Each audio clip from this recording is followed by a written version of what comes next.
Good morning and welcome to the Lightcast studio. If you have not heard, MZ Burning Glass is now Lightcast.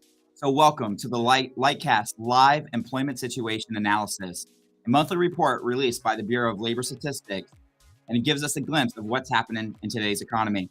On this Wednesday, July 8th, 2022, I'm your host, Christopher Laney, and I am joined by two of our senior labor economists, Ron Hetrick and Rucha Vankudre. Ron, Rucha, welcome to the studio. Hi. Thanks again. It's good to have you guys here. This has been a big report. People have been talking about it all week and looking forward to seeing this. Ron, I'm going to start with you. The numbers were a bit higher than I think most economists were expecting in terms of jobs added. I wanted to get your thoughts right off the bat.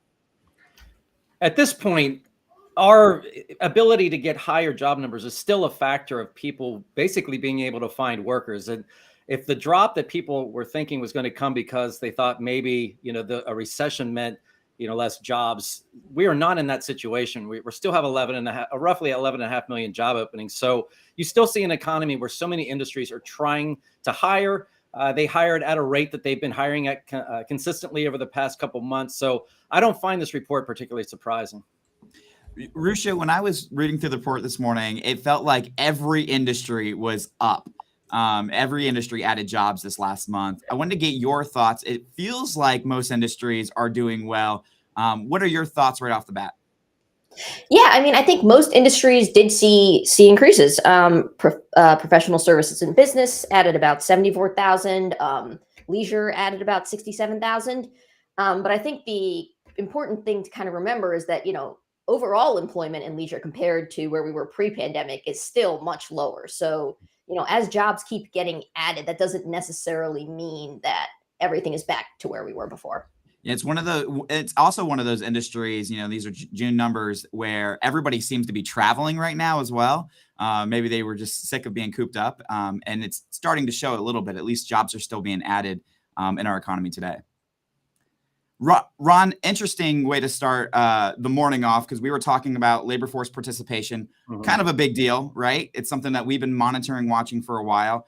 What are your thoughts reading through this report when it comes to just labor force participation? Yeah, there's no doubt this report was, in my opinion, exceedingly disappointing.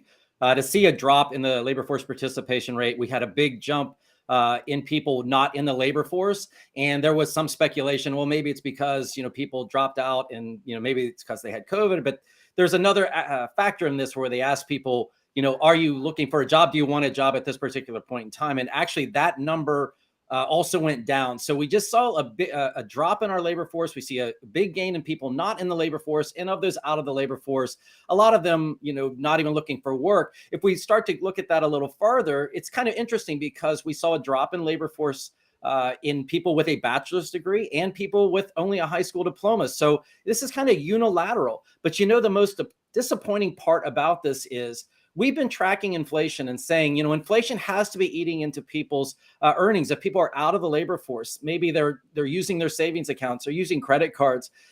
These kind of inflation numbers you think would drive people back in, and yet we are not seeing that. We're seeing the opposite right now, and this is almost shocking to me.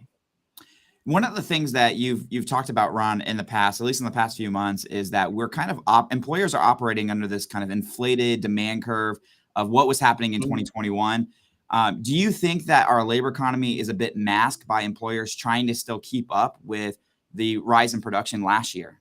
There's no doubt about it. One thing is interesting about this report. Yes, general merchandise stores employment fell. We know about their record level inventories, well-publicized sales as they're trying to, get rid of these inventories. But we actually had a pretty big sizable increase in employment in warehousing, which is another industry that seems almost to have hyper grown. Now, this could be a good sign. Maybe it means that these warehouses are now able to hire people to move goods out because inventories were starting to shoot up across the board.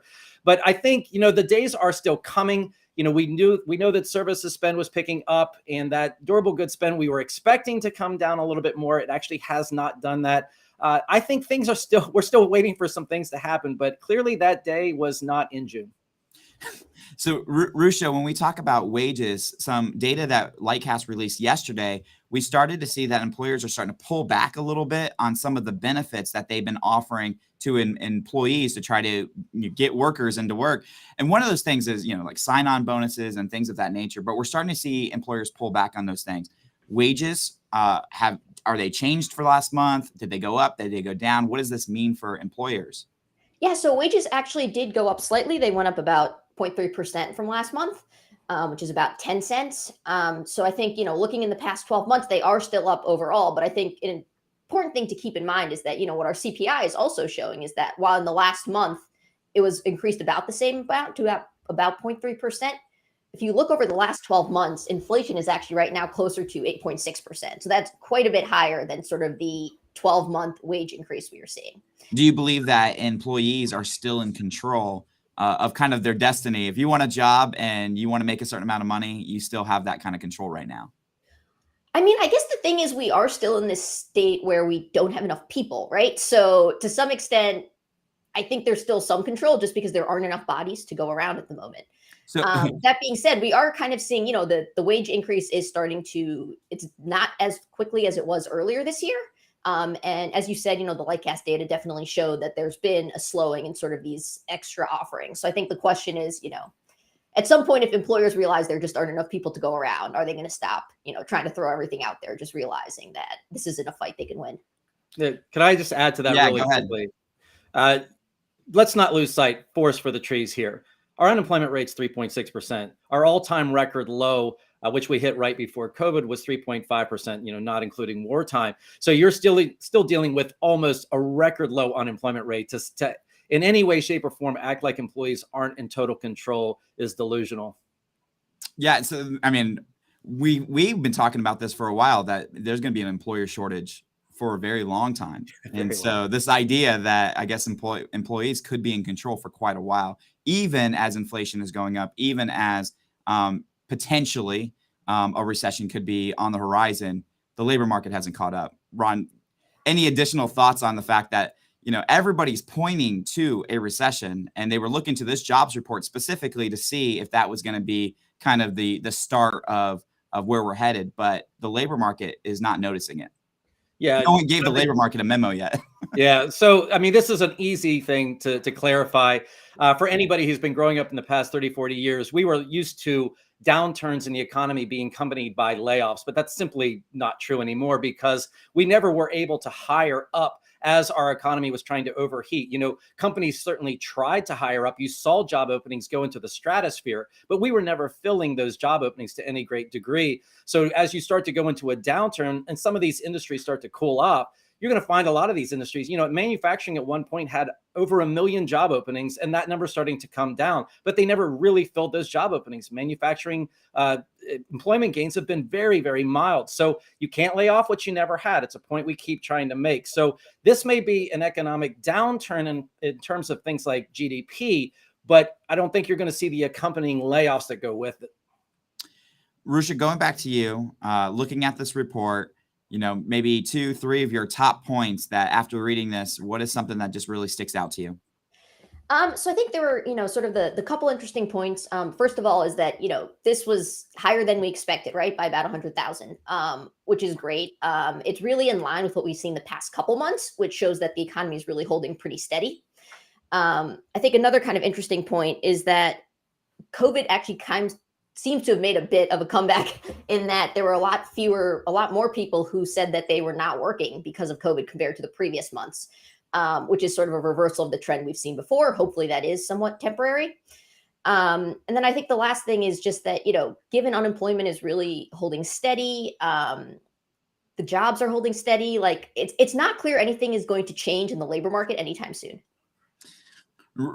Ron, you're laughing a little bit. So when we sit on, your final points here, obviously you look at this report and you're not overly ecstatic about its success. So what are your final thoughts on it?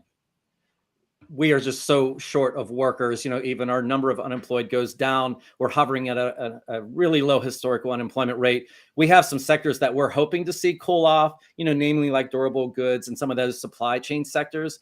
As spend shifts back to services, and you have a lot of industry and services that are waiting to get people. So just in case there were any layoffs, which I really don't think we're going to get, you have a lot of companies that are still waiting to get their employees. So I find this report definitely disheartening that there just doesn't seem to be that labor supply that we so desperately need. Did you predict that this would be happening in the demographic drought report, that we were going to have these kind of shortages long term, no matter what was going to happen in the economy? Correct. Even the best modeling that I'm doing right now, we need, no doubt about it, we need about 3 to 3.5 million people to get our economy functioning in a rate that it was even prior to COVID, kind of that employment level to help service our economy. And no matter how I look at the numbers, I can't really seem to get above like 2 million. So I just don't see any way in the short term how we're going to overcome this gap, especially since a lot of our drop off has been in that over 55 population, which is just, there's talk of people coming back, but we're talking about, an overall population that's still well in excess when we look at those not in the labor force, several million higher than what it was prior to COVID. We need to add people, and it seems like we keep subtracting people from the labor force. That's what it seems like. That's disappointing. Well, Ron, Rucha, thank you so much for your time this morning, for your analysis. We really appreciate you helping us understand this report. Again, if you want all the information or information about Lightcast, you can visit us at lightcast.io. Thank you for joining us for this LinkedIn Live, and we look forward to seeing you again next month.